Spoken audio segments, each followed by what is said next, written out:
Charlie, darling. Oh, Charlie, give your little Nell a kiss.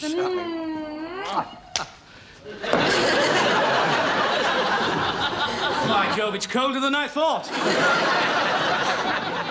But, sir, this is a disgrace to the Crown of England and Peterborough. You reckon? And I will take my leave tout sweet. Take an orange with you. Good luck. Thank you. Charlie, Yes. alone at last. Of course. You missed me last night. Yes, I'm sorry about that. I had the wrong glasses on.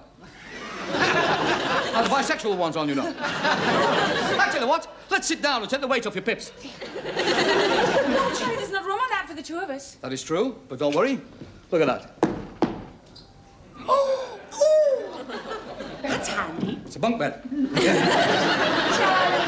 Charlie, sweetheart. Yes? Am I really your very own sweet Nell?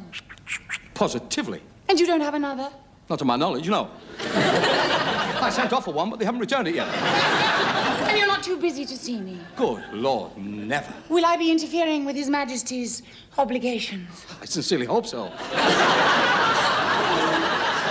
Nell, you know how much I love you. But will you love me when I'm old and ugly? But of course I do. I'm a woman, Charlie.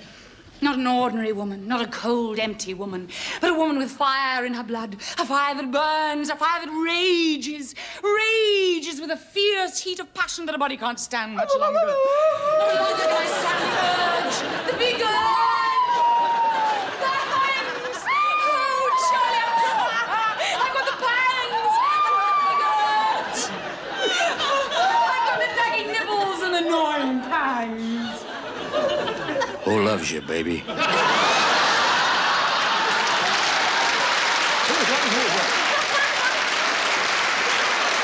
Good Lord. Charlie!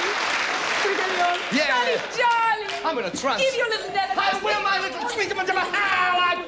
What's wrong? Clement had it. He's dead.